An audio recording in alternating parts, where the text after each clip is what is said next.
not having to deal with these micro and macro aggressions that we deal with in the global north, in the skin that we're in. That's why I stay here, because Asia is cheaper. Like, Asia is the for real soft life. You got people paying $200 a month and they have their own private swimming pool. You know what I'm saying?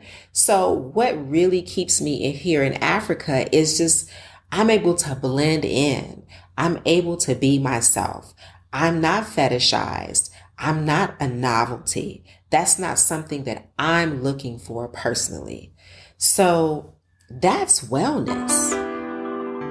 Welcome to Flourish in the Foreign, an award-winning podcast that celebrates, elevates, and affirms the voices and stories of Black women living and thriving abroad, while exploring living abroad as a pathway to wellness.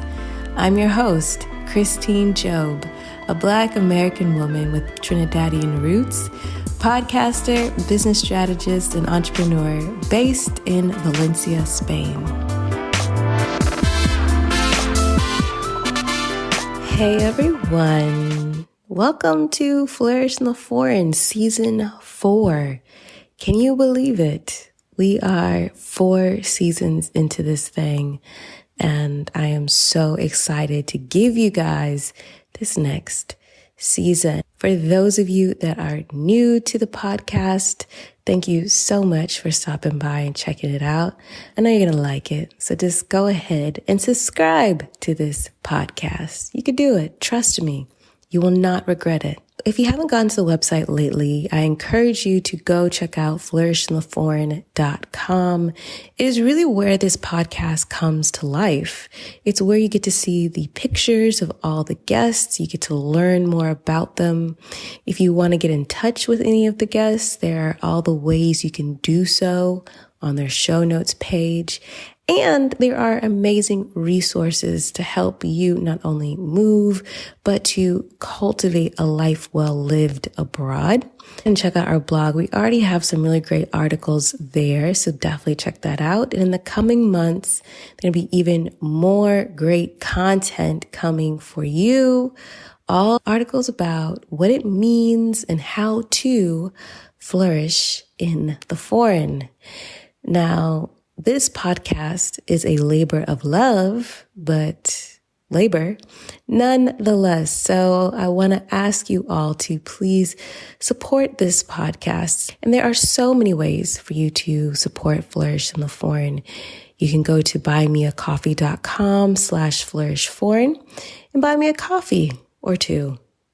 Maybe some vegan ice cream. You can support the podcast by making sure you are subscribed to this podcast, not only on whichever podcast player you listen on, whether that be Spotify, Apple, Google, or what have you. Make sure you're subscribed. But make sure that you are following and subscribe to the YouTube channel, Flourish in the Foreign, Instagram, Flourish Foreign, Twitter, Flourish Foreign, and we're also on Pinterest. So make sure you're following and subscribing on all of the platforms. Also, if you haven't left a review for the podcast, go ahead and write one. You might be saying, Christine, I just discovered this podcast. I have nothing to review. That's okay. By the end of this episode, I know you're going to want to rate this podcast 5 stars and leave a glowing review.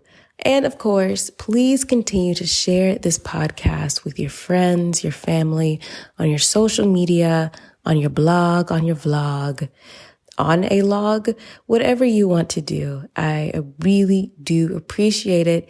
Now that we have that out of the way, on to the episode.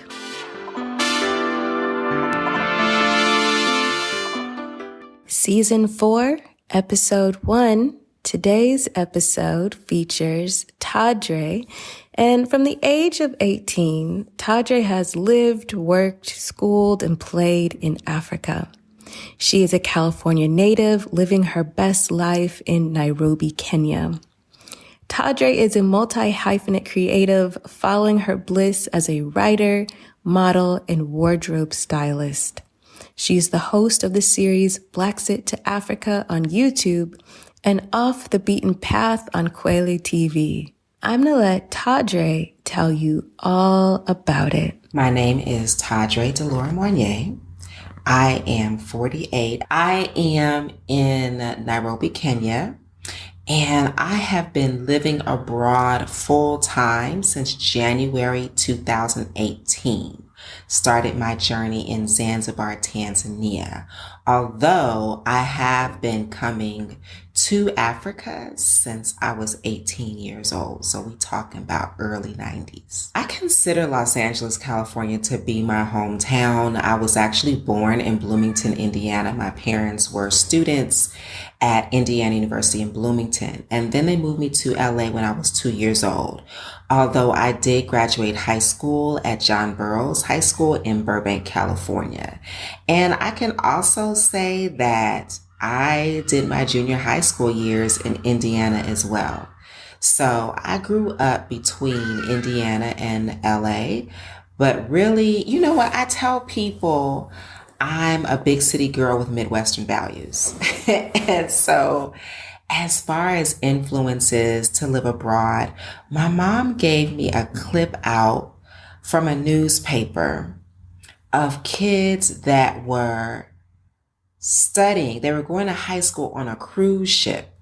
And I don't really remember what age I was. I might have been in junior high. And she was like, I want you to do that. Like, there was no instruction. There was no other guidance than that. There were no phone calls, no applications. It was like, you should do this. And I guess that kind of stuck with me. I've always had a curiosity about the world. Growing up in Southern California, you're surrounded by people from all over the world, chiefly Mexico, Central America, a little bit of South America, definitely people who are first and second generation, Asia. So I was just a curious kid. And then I went to college and I minored in African studies. And that was all she wrote. So UCSD, the University of California, San Diego, that was like my first choice. And they have a great international school there. But it was too close to home. Like I was just itching to get away from my family and be an independent adult. So I ended up at Indiana University, which is actually where my parents, my uncles went, my aunts. That's where I ended up. And I was walking across campus and there were these huge posters everywhere. Study abroad in Spain, study abroad in Australia, study abroad in France, in London. And I was waiting for the study abroad poster in Africa, some African country. That never happened. So I found my way to the foreign studies office, which is basically like a closet. And I was like, hey, I want to study abroad in Africa. And the woman just put her head down and she was like, we don't have a study abroad program in Africa. I'm so sorry, but you are highlighting the reason for us to have one and I will work on this for you. And she did. And her first placement for me was in Malawi. And I actually was studying Chichewa, which is one of the national languages of Malawi. So I was all set, ready to go. And then they were having strikes, like the students were striking and I was told that they were targeting foreign students and they told me I couldn't go. And I was like, but wait, I'm Black. They're not going to target me. And she was like, no, you can't go. So I ended up going to study abroad with, what's the name of that program? Crossroads Africa. And the kicker with them is that you had to come up with all the money to volunteer. And I was a broke ass student. So I had to raise money for my airfare, all of this stuff. And it was in Zimbabwe where I was placed. I was placed in Zimbabwe in Cheretse refugee camp, working with refugees from Mozambique. And I was there for a summer. And that was my first experience in Africa. I asked Toddre to share some of her experience in Zimbabwe. and how that experience impacted her. It was huge for me because there were a lot of people rooting for me, raising money for me. I was selling raffle tickets, Delta Sigma Theta, that would be my future sorority. They gave me a scholarship to go, or would it be a grant? They just gave me money to go. And it was my first time in New York. So we had our orientation in New York City. And I was just wide-eyed, bushy-tailed. This was probably 1992. And then we get on this plane to Zimbabwe. And I was one of 3 Black volunteers in my group. All of the volunteers were American except for one. One guy happened to be like basically the son of some major politician in Chile. And he just wanted a real experience in Africa before he went back to his country to run it. It was so interesting. But because I had been studying Africa, I didn't have any preconceived notions except that it was a place I wanted to be. But I was very conscious of everyone else's preconceived notions and the stereotypes. And I remember we met with the camp director, and he told us that he did not want us taking any photographs. And I asked him for permission to take photographs because I said, people don't believe that you guys have cars. They don't believe that high-rise buildings exist. And I want to take these photos and bring them back home and let people know that, yes, we do have cars. We do have high-rise buildings. Not everyone is living in an adobe structure. You know what I'm saying? I wanted to show people what the real Africa was. After her experience in Zimbabwe, I asked Toddre what happened next. Where did she go and what did she do? I don't really remember what happened when I came back from Zim, but I did study abroad at the University of Ghana the last semester of my senior year. And that was really life transformative. I cut my hair off. I went natural. I came back to school and word had spread like wildfire that I had cut my hair off, and I was known for this super straight, relaxed hair that used to blow in the wind. Like that was my calling card apparently. And I recall people running up to me, girls, right? And they were just like, I heard you cut your hair off. Oh, you still cute. Like it just changed the way I saw the world and how I wanted to live in it. Being in Ghana at that time, where there weren't a whole lot of African Americans like there are now, was really affirming for me in seeing Black people everywhere. And I remember when I cut my hair off, I felt like I was just floating on air. I just felt like I just lost so much that I needed to leave, like just dead weight. My grandmother, my maternal grandmother, passed while I was there. I wasn't able to get home for the funeral. And I just went to the ocean and I sat at the ocean and just stared out and talked to her and prayed for her. And I felt like she was there. My dorm was actually in this space called, well, the university is in Legon. And Legon is, they told me in Twi, it means the hiding place. So where my dorm was situated was on the edge of the campus, and it was just like marsh, tall grass. And I was told that when they would bring Africans in from the hinterlands, they would hide in this area to try to get away from the enslavers. So there was a lot there. And then I became even more rooted in my African heritage. Not so much because of the Africans, to be real with you, because my professors, they had gone to school, in Oxford and other places in Europe where they had been indoctrinated in this bullshit fallacy that Africans had only contributed to the world via dance and music, right? But I became more rooted in my culture from other African Americans and Afro Caribbeans who were also studying there. And they were mostly from SUNY schools in New York and UC schools in California. From her experience studying in Ghana, I was really intrigued not only how that experience affected her, but what she decided to do after. From Ghana, what else did I do? I was an international monitor for the Truth and Reconciliation Commission in South Africa upon Mandela's release. So that was another pivotal point for me. And then I was with the United States Peace Corps and USAID in Namibia, basically after Namibia's independence from South Africa. Their teachers only had a 10th grade education, and that was by design, right? We don't want to educate a populace that we're trying to keep under our feet.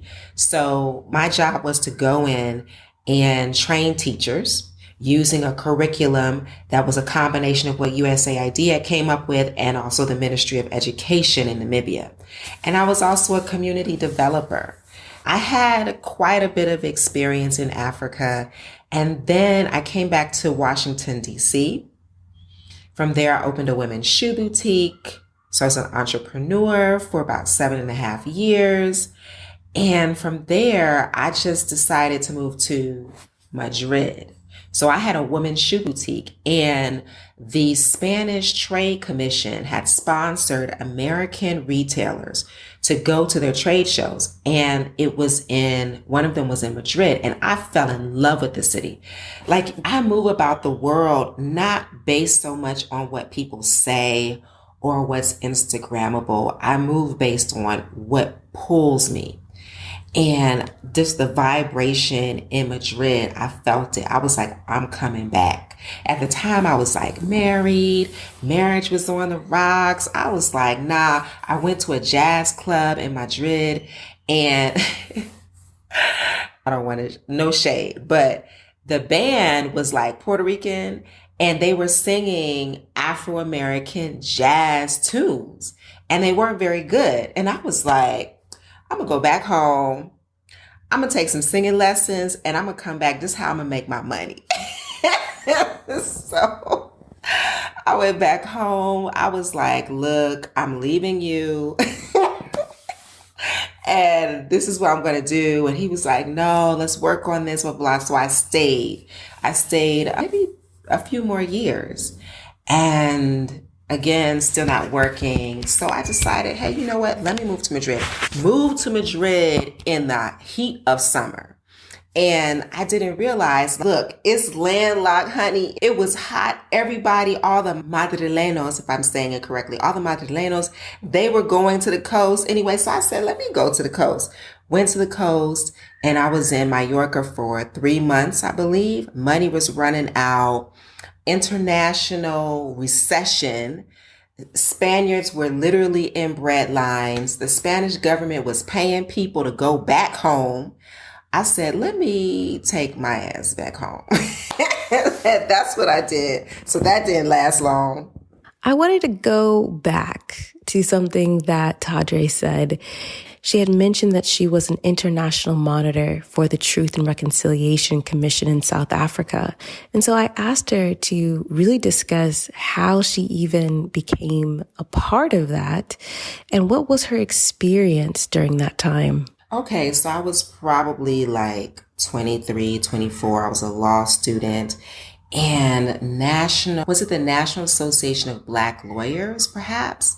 They were gathering students and other lawyers, law students and other lawyers, to go and monitor these TRC hearings. And it was just a summer, but it was a transformative summer because number one, I stayed with families.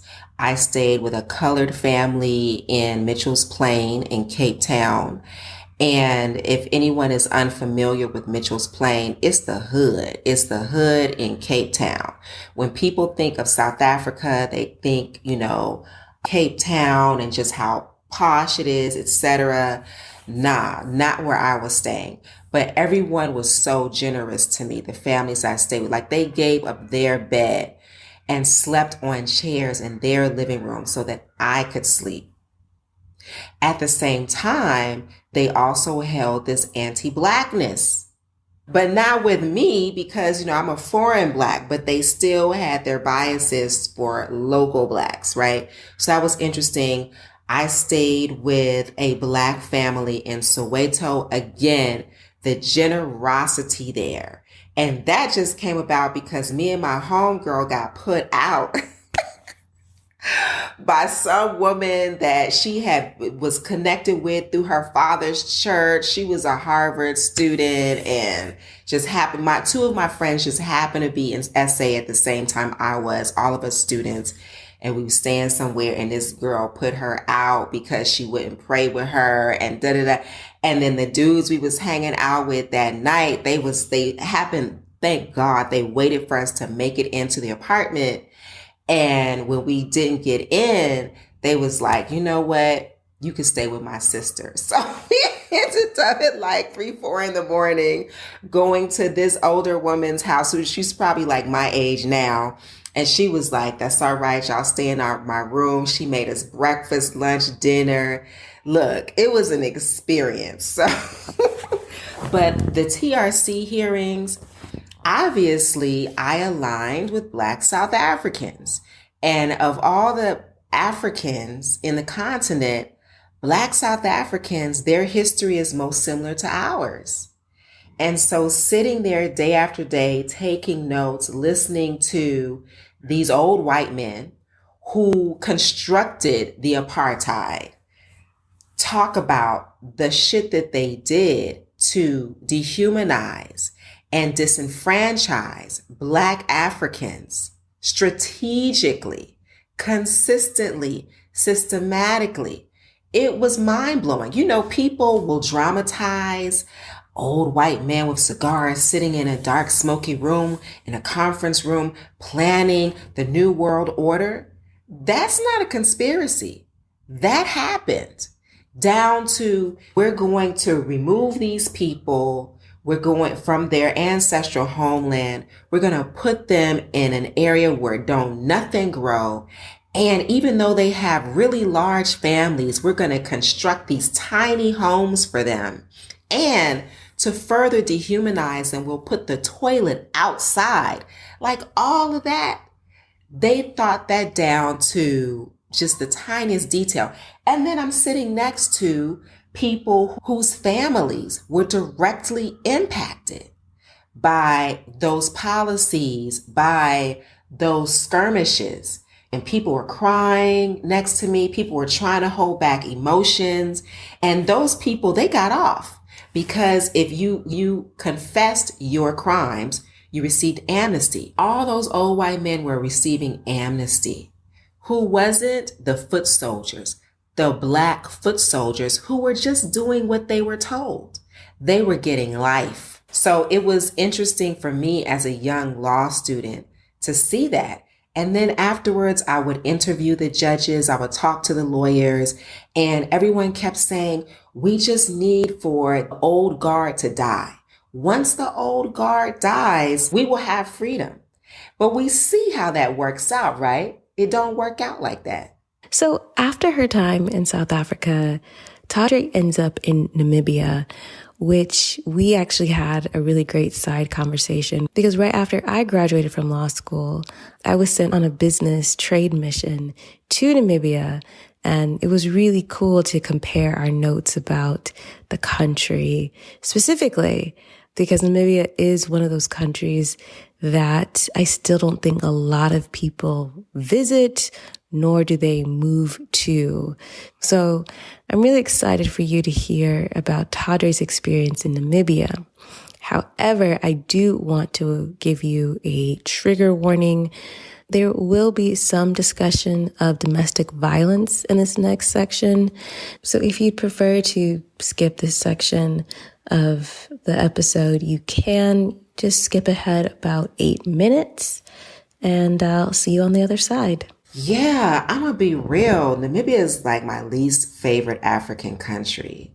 Number one, I was salty that I was there because I just wanted to graduate law school and I wanted to work. And when I went to different NGOs in DC for work, they were like, oh, we see that you've done this in Africa, but you haven't spent long periods of time in Africa. Everyone in this office has done Peace Corps. Have you done Peace Corps? So I literally joined the Peace Corps so that I could have 2 years under my belt of African or experience in Africa. And I didn't want to do it, but I did it.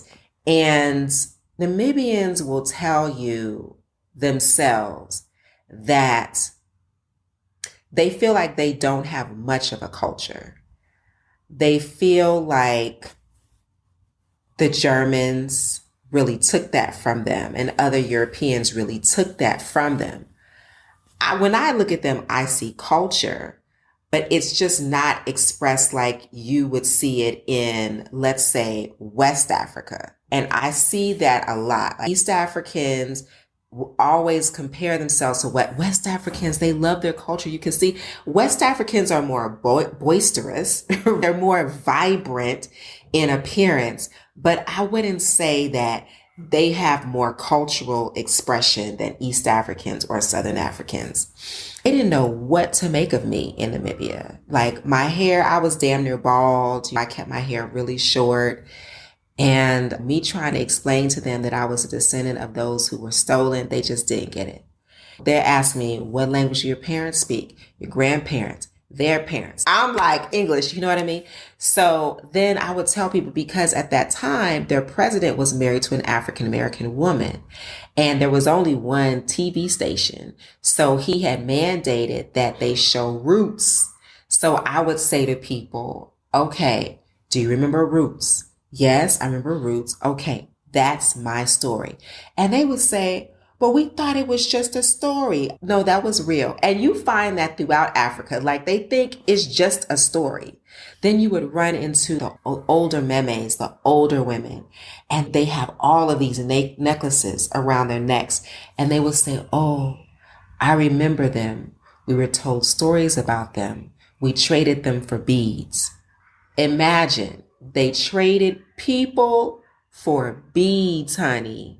So them Europeans had them people thinking that the little glass beads was really something. And then the woman telling you this, she's just got a rack of beads around her neck. So our training was 3 months in, not Windhoek. What's the name? Okahanja? I can't remember the name of that town. But because I'm a fashionable individual, they paired me with another fashionable individual, a fashionable host, and her name was Fongi. And Fongi was interesting in that she hosted me, her and her husband. Very patriarchal place. Her husband was like, oh, I got 2 women in the house. Where's my dinner? He would come home looking at me like, you ain't cook. I was like, bruh, I'm not your wife and you're getting paid to host me. So they had to say him straight about that. And then I just remember Fongi came to me one day and she was like, she was hyped because she found out that her husband had been cheating with her hair braider. And she wanted me to ride out with her. She was like, let's go. I was like, no, we will not. I will not be helping you jump your hair braider. It was interesting that one really traumatic thing happened. This is just how patriarchal Namibia is. The neighbor was a police chief And the domestic violence in that home was off the charts. Just imagine being so scared that you run out of your home buck naked, trying to get away from your husband. So the wife ran out the house, not Fonky, but the neighbor. She ran out the house in the middle of the night, screaming and yelling, buck naked, banging on the door, trying to get in. And my host turned off the lights. They said, do not say anything. Do not open the door. The last time we let her in, her husband shot through the window. They still had the pierced glass to prove it. Police cars were driving by, but they would do nothing because the perpetrator was the police chief. And so her family, and this was like routine, her family would come and remove her and the child from the house. And within a week or so, she'd go back. So that traumatized me. But yeah, my experience in Namibia, they put me so far away. Like I was the most remotely placed volunteer.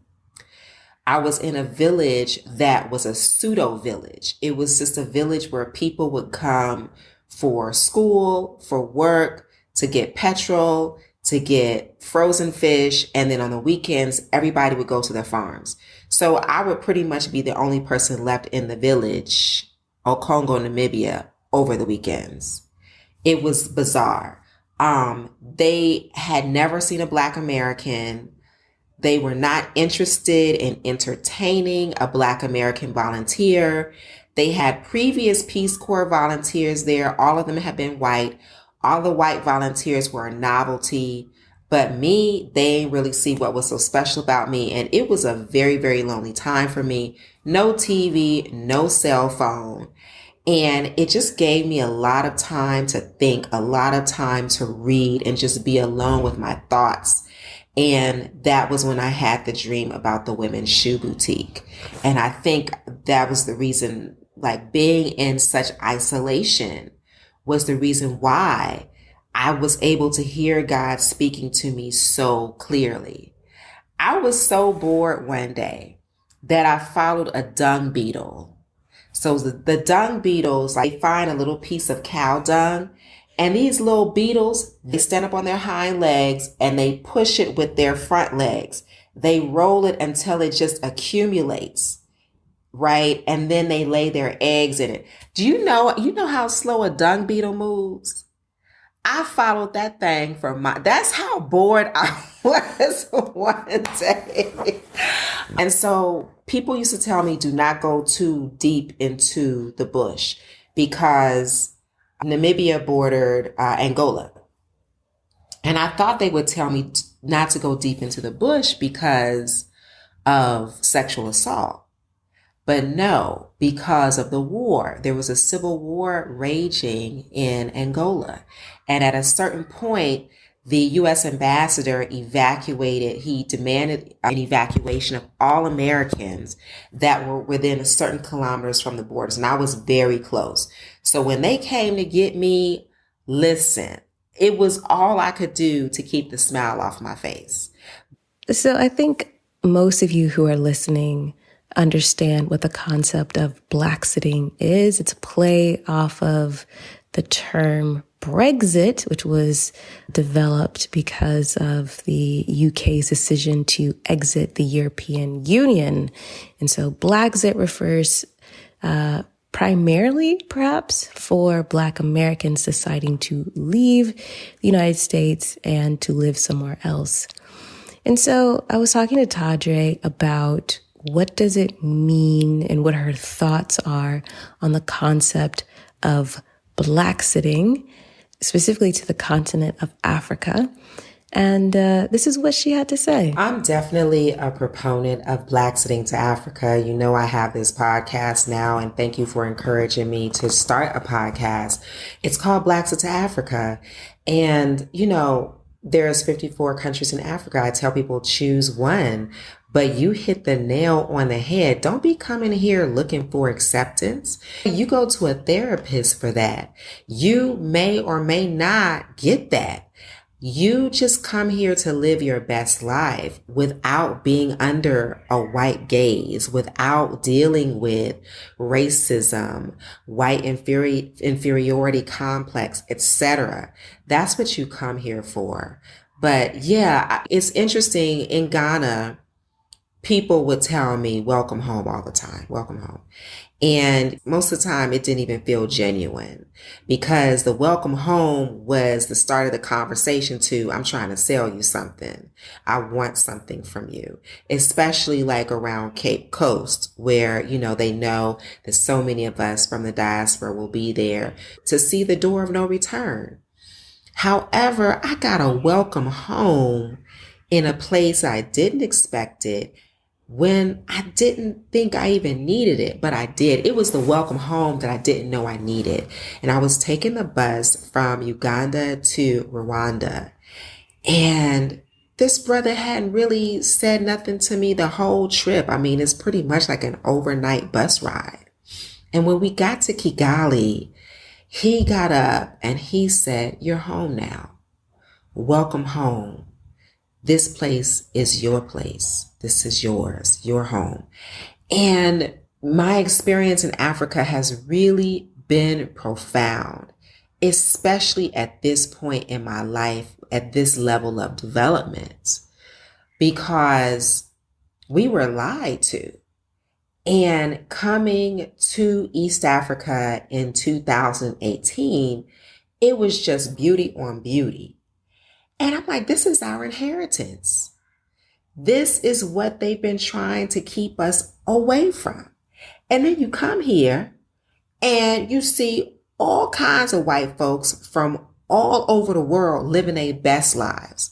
They on vacation, they on extended holiday, they working, they on contract, they doing missionary work. They just here. Owning, buying up beachfront property, mountain view property, safari property, property in the savannah where it's like they see zebras and giraffes every day.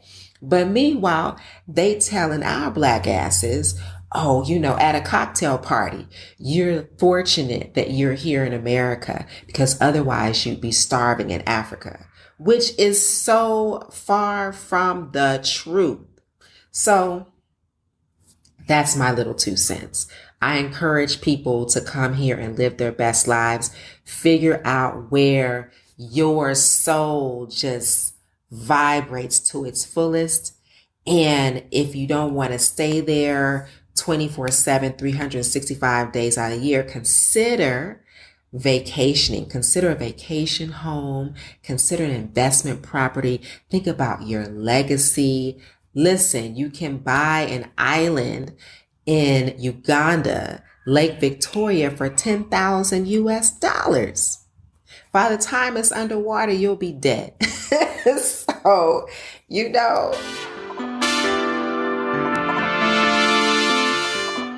Hey everyone, I hope you're enjoying this episode of Flourish in the Foreign. And if you are, be sure to support this podcast by going to buymeacoffee.com/flourishforeign and buying me a coffee. You can also write a review of the podcast on Apple Podcasts, Podchaser, and anywhere else you listen to the show. Thank you so much for listening and supporting. Now, back to the episode.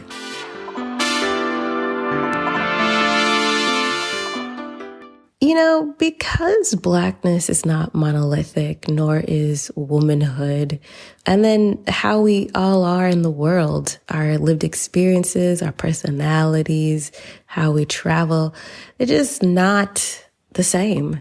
I'm always really curious to ask my guests, what are their experiences being a Black woman abroad? And I'm always delighted and intrigued by the answers. I don't normally think about, I'm a Black woman abroad until someone brings it to my attention.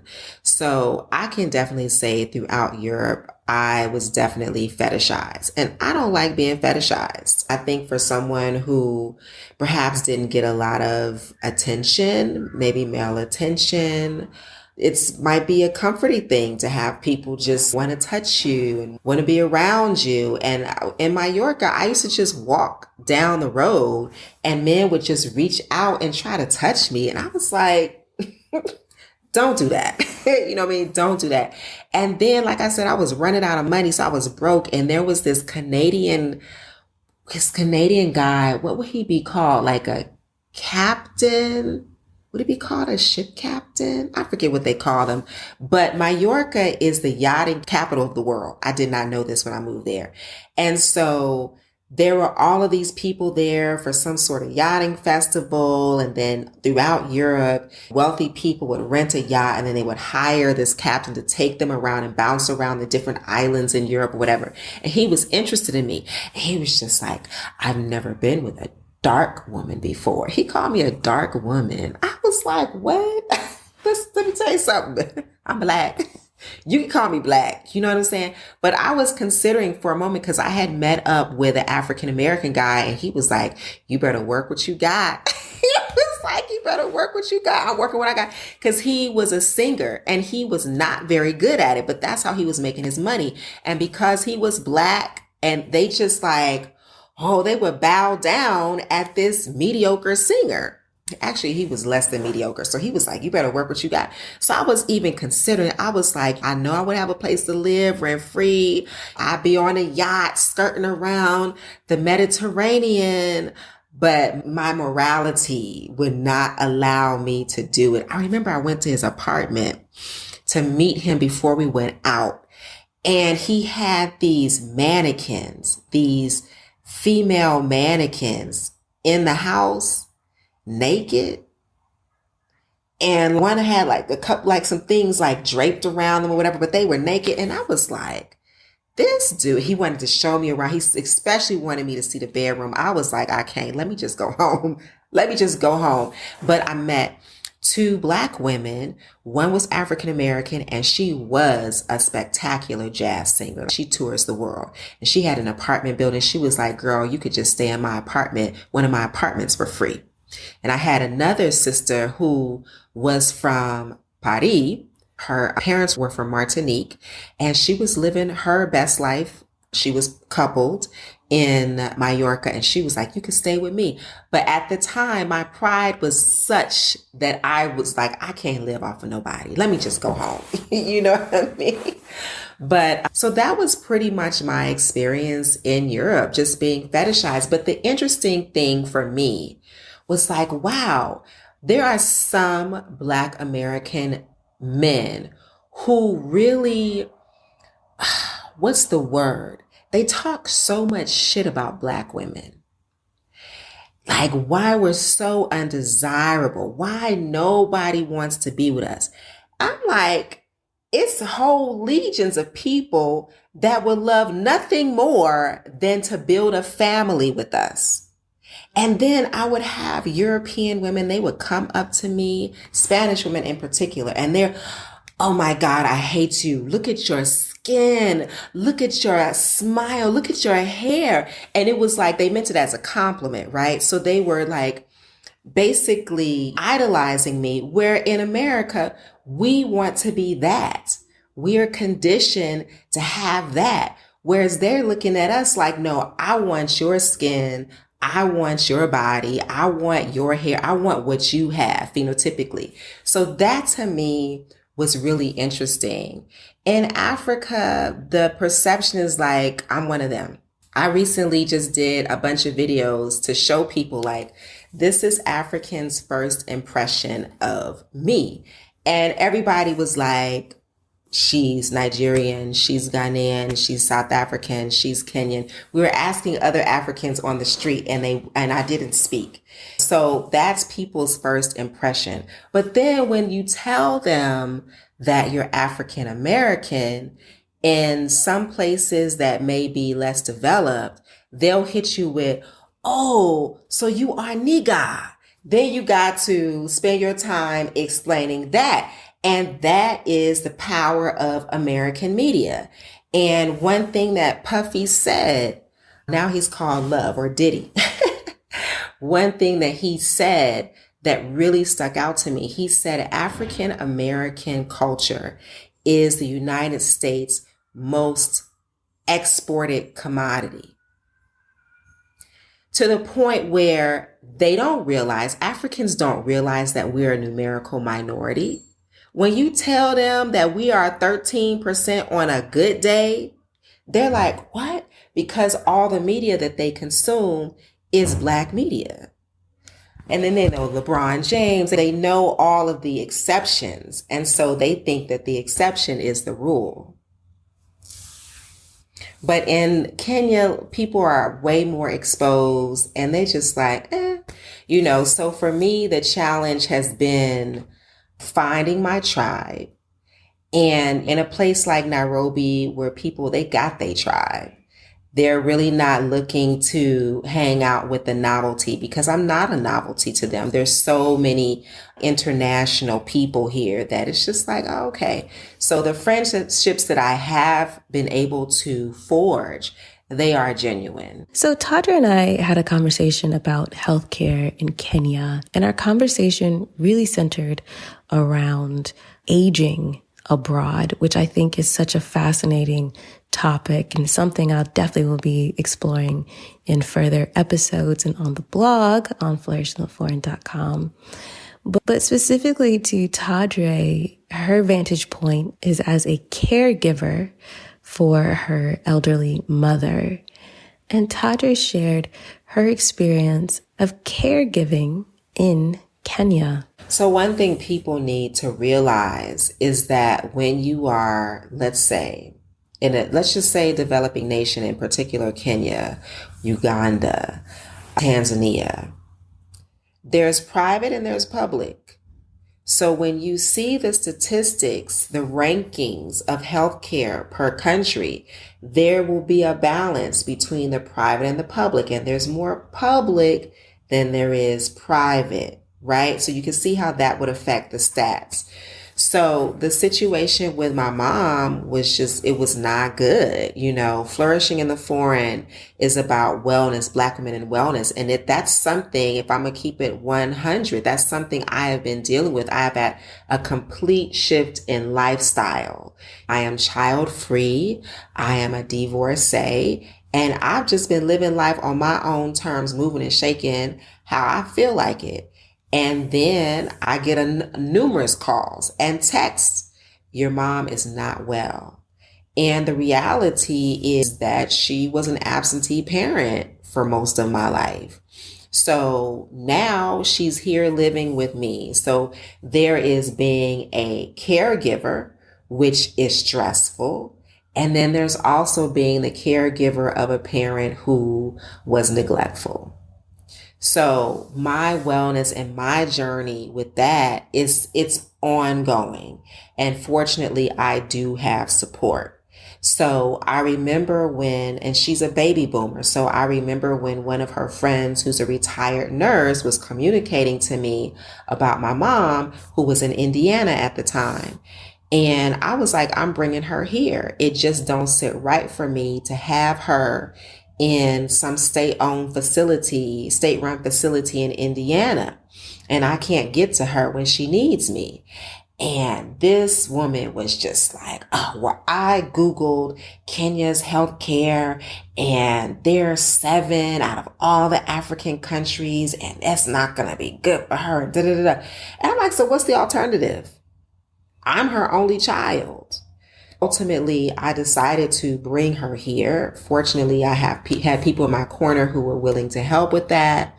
And the health care that she gets, it's private and it's very good. In fact, she wrote about it. My mom even wrote about how she was impressed with the health care. So it's less expensive than the US, But again, I don't have health care here. And that's probably something I should look into. That can be a little tricky living abroad. But like I've paid for health care for my housekeeper. They have a national health care program. It is, I want to say 6,500 shillings annually, which is roughly 58 US dollars annually. Includes vision, includes dental for my housekeeper and her 2 children. Now I'm able to afford that, right? But my housekeeper, apparently it's a struggle for most people. But just imagine, she can go and get her teeth looked after, her ulcers, all of this stuff. With my mom, when she got here, I took her to my chiropractor, get x-rays, etc. And again, when I go out of town, I'm able to have people stay at my house to look after my mom for 1,000 shillings per day. That's $8 a day. And I'm paying more than the average Kenyan would. There are Kenyans who are paying their nannies less than $3 a day to look after their most prized, not really possession, but your offspring. I have another friend who is a former USC professor. She's retired here. There's a lot of African Americans that are retired here, and they feel surrounded by community. They feel safe. In fact, I want to talk to them more about that, just to encourage more of our people to come home. But I will say, this is one of the things I have learned the hard way. Accessibility, baby, if you in a wheelchair and you in Africa, it's hard enough in the global north, right? But just if you don't even have a strong upper body to where you can get around, they don't have the curbs that have the little slope. Like, it's just, unfortunately, it's not a good place if you need assistance physically with a wheelchair, etc. But let me say this, the respect that people have for seniors in Kenya, Uganda, no. The way, like when I call an Uber for me and my mom and I'm like, can you please, I live on a big compound, can you please come as far as you can because my mom, she has trouble walking. Oh my goodness, the way people go out of their way for her. The other thing I should touch on is if you decide to, let's say, place your parent in a facility, it's relatively cheap here. You know what I'm saying? I looked into a place. I was like, oh, I think she would be happy here. She would have her own round cottage with a thatched roof and everything. I think it was like 1,200 US dollars per month. That's something that her Social Security would cover. So that's something to consider. And it's something that I'm also thinking about. I'm like, okay, I'm about to be 50 next year. I'm child free, etc. What am I going to do? So I have a friend who's also African American. I can't say that, but she grew up in Miami, was born in Poland. And she's like, there's a lot of women like you and I. What's going to happen when we reach a certain age and we need assistance? So she's looking at going into that business of, these caring facilities that will actually allow you to thrive and it won't be a fast decline. Living abroad isn't all roses. It's not all fresh coconut water in a hammock. It's just not. It's life. You know what I mean? And so I asked Toddre to discuss some of the ups and downs she's experienced while living in Nairobi, some of the challenges she has experienced. I've been traveling for so long and living abroad for so long that I no longer go through those ebbs and flows, which is natural, by the way. But I have had moments where I'm like, I just need to cool off of Kenyans for a little while. Let me just stay in the house and just be by myself. Oh my gosh. So it's interesting how you can go someplace and not know anyone and not really experience the place. There are some places you could just fall into the good stuff. And then there are some places where you really need somebody who lives there to show you around. And Nairobi, Kenya is one of those places. So I had come here before for work. I was filming a series that I was producing called Off the Beaten Path. It was about international travel and fashion. And what I saw of Nairobi, I was like, nah. But then when I came back, I actually knew someone here and she took me to her Nairobi, her favorite restaurant. She had me doing yoga in Karua Forest. Like, I was like, oh no, I'm moving here. And the coast is just an hour away. I'm going to the coast for my birthday. Come on now. And as a California girl, like I've missed the ocean. Like a lake is not an ocean, okay? So the thing that really had me step back a little bit was two things. One is the hand to mouth poverty mindsets. It's a lot, Christine. We are used to someone doing work for us and doing an amazing job and the customer always being right, and they're wanting your repeat business and they want you to spread the word. Here, I want to say like 7, maybe 6 times out of 10, that's not the case. I just want your money right now. I'm really not concerned with the product that I give you, et cetera, et cetera. I would say like services are different, but in terms of products, I just be like, what is this? It's pretty bad. And I literally went to the police about a situation, and this guy took my money and the police were essentially on his side because he was Kenyan. And they didn't like me coming in there as a woman. At a certain point, I started cussing. So they was like, oh, she ain't got no respect. You know what I mean? And then weeks after, they were calling me to come down there to pick up the item that I did not want. It was a mess. So that had me in the house like, let me just chill for a minute. And I actually did an episode about this. And Kenyans was like, in my DMs, in the comments, they were like, everybody knows not to trust fundis, which are like craftsmen. And they were telling me which tribes to go to, which tribes not to go to, that sort of thing. The second thing is I came here just like really wanting to connect with a community. Like I really wanted to have a tribe. And so I jumped into this expat group and I began to realize slowly but surely, like who was genuine and who wasn't. And so I've had to pull back and I'm happier. I have more peace in my life, but it's those two things. So the poverty mindset, and then also, again, going back to community, we are social beings. No matter where we go in the world, most of us will want to have some sort of community. But getting in where you fit in, that can be more challenging as an adult than one would imagine.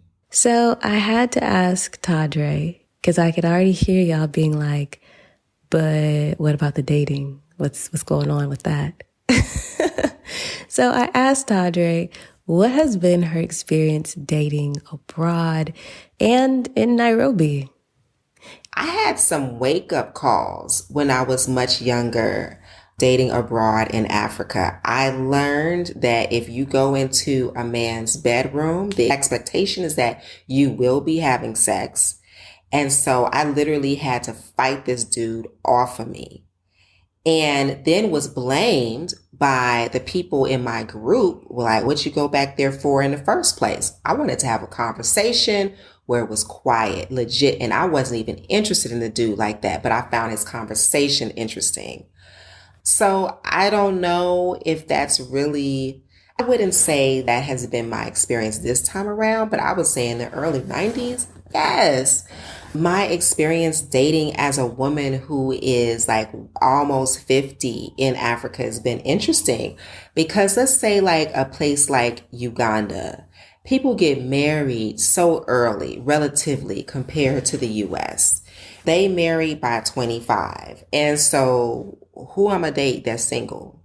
It's a lot of, I would say rather socially acceptable infidelity there. In a place like Zanzibar, where I lived for a year, it's predominantly Muslim. The men can have multiple wives and they looking at me like, okay, you about to be wife number 5. I'm like, no, I'm not. And so consequently, women that come to that island and they're single, they end up with beach boys and they're just men for hire. You know what I'm saying? It's just like love for sale. You know how women go to Jamaica, right? To get their groove back. Zanzibar is one of those places. In fact, I would argue that all of coastal Africa is just one of those places where you'll find people who migrate from the mainland or from the interior of the country to go to the coast to just live their best life off of somebody else. So dating, like I had a little stint with a beach boy in Zanzibar. I knew what it was going into it, but I didn't know what it was. Now I believe he's living his best life in Austria. He hit jackpot and he got some woman to marry him and take him back to Austria. They have a child together. Oh my God. Anyway, my dating experience in Africa has been a mixed bag. Since I've been in Kenya, I've had quite a few interactions with African American men, and I'm currently seeing an African American man who is age appropriate and, recently divorced. Otherwise, I'm really dealing with, if I chose to, the pool would be Kenyan men who were married, Kenyan men who are not marriage material. And that's hard to come by because the bar is so low for men. It's a particularly patriarchal place compared to the US. And then younger guys in their 30s. Which nothing wronger with the younger guys. It's just, that wouldn't be my first choice. Toddre is also a Black woman podcaster. And we support Black women everything here at Flourish in the Foreign. And her podcast is called Blaxit to Africa. I asked Toddre to tell me what her podcast is about, what were some of the topics that they discuss, and of course, where you all can find it. So I do have a podcast. It is called Blaxit to Africa. The goal, our mission is to encourage people of African descent to return home. There are 54 countries in Africa. Pick one. And to those people who are arguing for our limitations, I hear all kinds of reasons why we shouldn't live in Africa. I'm like, look, we didn't want to come to that motherfucker in the first place. I don't understand why we clinging so hard to the US. True, we built it. True, we made it. We are the soul of that country. But how many times does somebody have to tell you, we don't want you? We having a very abusive relationship with the U.S. The U.S. is like, if I can't have you, nobody can. You know what I mean? I'd rather kill you. You know what I'm saying? Before you leave me. You guys are going to go there and you're going to take people's jobs, this, that, and the third. I'm like, no, you come here already knowing what type of business you are going to launch with your African partners. That's so important. My cousin is a truck driver and he was just like, cuz I want to come and be with you. And can I get a job working as a truck driver here? I'm like, I don't think you want to do that here. That's a very different experience. The roads are different. The pay is not what you expected because in the US, the pay is good. You sacrifice your health and your family, but the pay is amazing. So we're on YouTube and also on Spotify and also AfriPods. And AfriPods is a collection of podcasts from Africa. And I originally wanted to start out on Spotify, but one thing people should know, I don't know if this is the same in Spain, there are a lot of apps where the features are not available here. So for me, with Anchor, which is under Spotify, right? With Anchor, the video feature was unavailable and access to Spotify's whole music library unavailable. And I had the whole thing just broke down, like what it was going to sound like, what it was going to look like. And those two features were unavailable. So I started on YouTube first and just migrated over to Spotify actually last week. I'm interviewing other Africans that are here, whether they be like Afro-Brit, African-American, about their experiences here in terms of dating, launching a business, spirituality. And then I'll do like I've done a few episodes just like, okay, this is what I love about Kenya. This is what I dislike about Kenya. I've talked to, wives about raising children here, about wifing here, all types of things. And the whole focus is to encourage us to come back. And one of the things that stops us is this notion that Africans don't like us, that we won't fit in, that we'll stand out. They don't see us as Black. They don't see us as African. That personally has not been my experience, but I do not disregard when someone else has had that experience. Identity is very fluid. In one context, I'm African. In another, I'm African American. In another, I'm a member of Delta Sigma Theta. Identity is very fluid. The other thing, like this stereotype we have about Africans is that everyone is dark skinned. And so for some people, people in my family, they're lighter skinned. They don't want to get called out. They don't want to be otherized. And so that is holding them back from coming here. I'm like, yeah, it's a lot of people here, especially in the major cities, right? Who are lighter than me, whose hair is straighter than mine. So don't get caught up in the phenotype. And I remember I was in Uganda and I met a woman who grew up in London. Her parents were Caribbean and she was married to a Ugandan. And she was like, they will never accept you.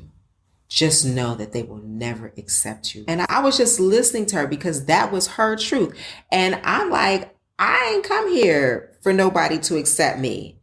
I came here for a lifestyle change, the urban green spaces, the proximity to the ocean, and I stayed because of the well-being that I have here. I asked Toddre to share some of her advice for those of you who are interested in Blaxiting to Africa, or more specifically, moving to Nairobi, Kenya. Visit first. I know a couple of people that just moved here sight unseen based on watching YouTube videos and they're perfectly happy. But me personally, I would say visit first. And also, Africa can be a lot on the senses. So when you come here, I like to say you have to have new eyes. You can't look at Africa with the same filter that you would if you were in the global north. And also, like, watching YouTube videos, like, that's a great way to figure out like the feel of a country, how people of your same cultural, geographical background, how they are perceiving a place that you want to be. One of the things that has always helped me out is jumping into those expat groups. Now, they can be very problematic. They can be very elitist. But once you join and you see the threads, you see what people are talking about, you see where they're going, you see the types of businesses and what they need and how they're getting those things that they need, then you can get a good understanding of a place. So before I would travel to, let's say, Rwanda, I joined the Rwandan expat group or expats in Kigali, whatever, just to see what's happening there. And like I said, problematic, but I'm silent in those groups. I'm just watching. I'm looking for information. I do offer consultations to people who are moving to Kenya. So just helping you dip your feet in the water, where you should go, who you should talk to, what neighborhoods you should be in, the schools, just helping people connect the dots. Recently, a woman arrived from the US and her parents are African. And she was having a really difficult time her first week. Like, you think about every bad thing that could happen to a person in a new country, it happened to her in the first week. So she really needed to talk to someone, and I met with her, and I feel better about her being here. Cause it's just kind of like, oh, one of your own is here and they're struggling, and it just makes me feel a way. You out here? No, you can't be out here by yourself. Let me help you in any way that I can. I know that a lot of what I've said can be looked at as a negative, and I don't want to paint a picture like Africa, Kenya, East Africa, what have you, is a utopia. I want to be real with people, right? For me, the good outweighs the bad. And the fact that I don't have to get up every day and deal with white inferiority complex. Some people call it white supremacy, but that doesn't really exist. The fact that I don't have to deal with that on a regular basis, not even on a monthly basis, that is just like, and Black men in particular say that they feel safer here. Soft life, the best life, the only way to do life. If y'all haven't caught my episode and IG live about soft life in particular to moving abroad and building a business abroad, I don't know where y'all been, but go ahead and check that out. Speaking of soft life, I asked Toddre what were her thoughts on soft living. Yeah, I'm all for the soft life. We are people, African Americans and Black South Africans as well. We are a people who are a descendant of women who were domestics, who were forced to work, and men as well. But I think about my grandmother, who was a domestic. And I think about her mother, who also, they had their own side hustles, right? But they worked hard. My grandfathers, they worked in a steel mill. So I feel like they did the work so I wouldn't have to. I remember being in law school, and one of my white American friends, she was cleaning rooms at local motel to make ends meet. And she was like, you trying to talk me into it? And I was like, oh no, I'm not going to do that. And she was looking at me like, oh, so you're too good. I'm like, no, my grandmothers did that for me. That's not a path that I need to go down. So definitely the soft life is afforded to people who have means. So there's that.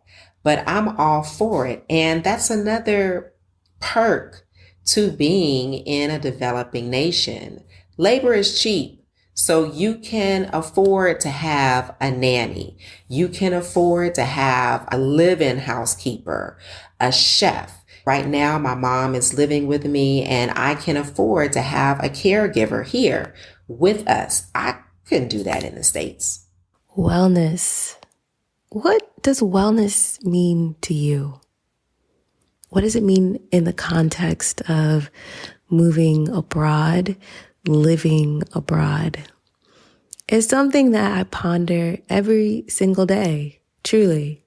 And so I asked Toddre what is her personal definition of wellness, and how has that definition, perhaps that practice, evolved as she has lived abroad? That's such a yummy question, because wellness, it can be so many things, but to me, it's like yoni steams. It's a slower pace of life. It's being able to commune with my friends when I want to, because I'm an introvert. So I don't always want to, being able to come into my living room and sit down and read a book, going into my kitchen and just doing a kitchen mask with whatever I have in there, be it activated charcoal or cinnamon or turmeric or whatever it is. That's wellness for me. And then not having to deal with these micro and macro aggressions that we deal with in the global north, in the skin that we're in. That's why I stay here, because Asia is cheaper. Like, Asia is the for real soft life. You got people paying $200 a month and they have their own private swimming pool. You know what I'm saying? So what really keeps me here in Africa is just, I'm able to blend in. I'm able to be myself. I'm not fetishized. I'm not a novelty. That's not something that I'm looking for personally. So that's wellness. Wellness for me is eating fresh food. Zanzibar more than any place, but it was like the first time I had really fresh food in a long time. Your produce don't last but a few days. Imagine that. You got to eat that quick. I'm like, what is happening here? The first time I had like fresh food in Zanzibar, the brain synapses in my head, they were just pow, pow. They were just firing. Like, what is this? And that is wellness.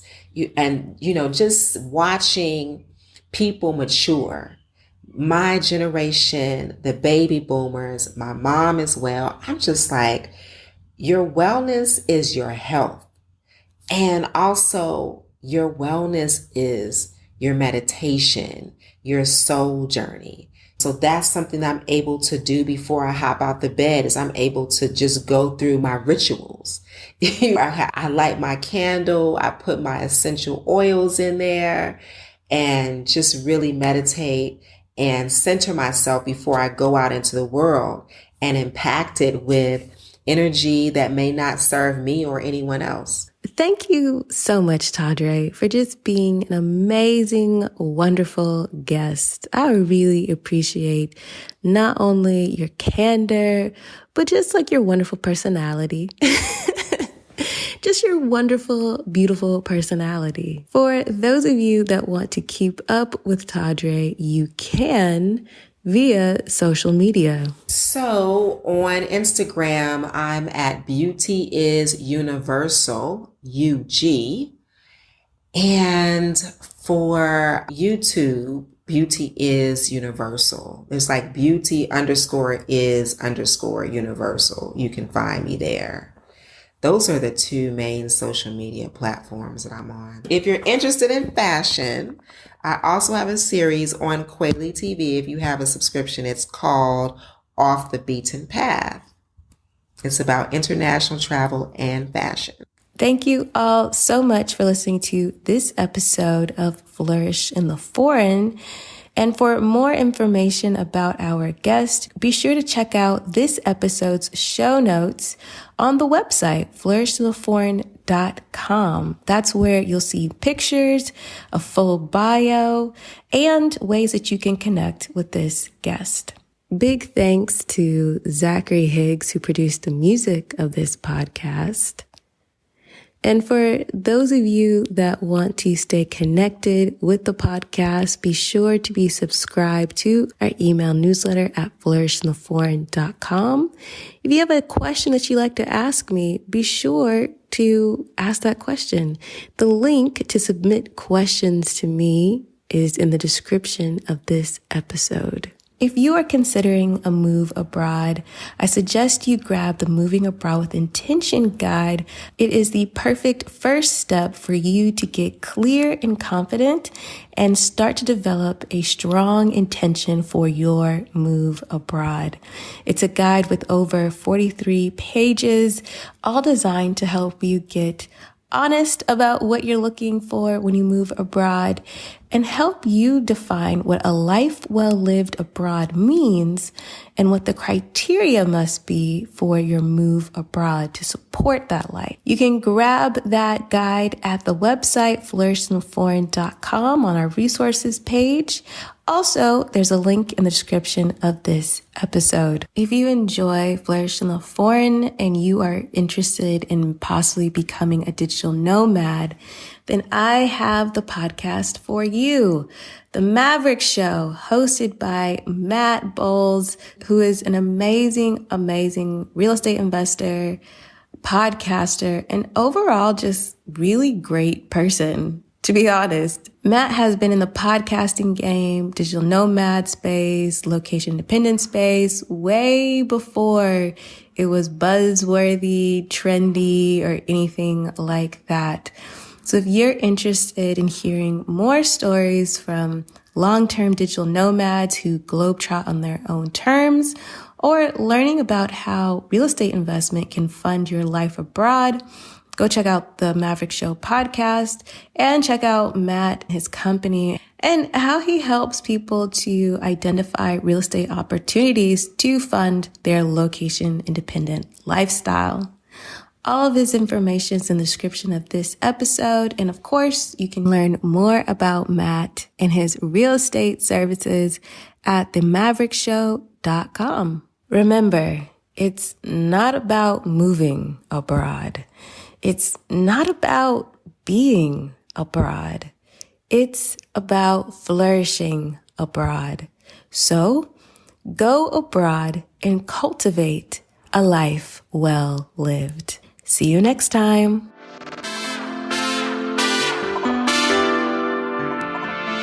On the next episode of Flourish in the Foreign. You basically just said that you had dreams and then your kid came along and your dreams got crushed.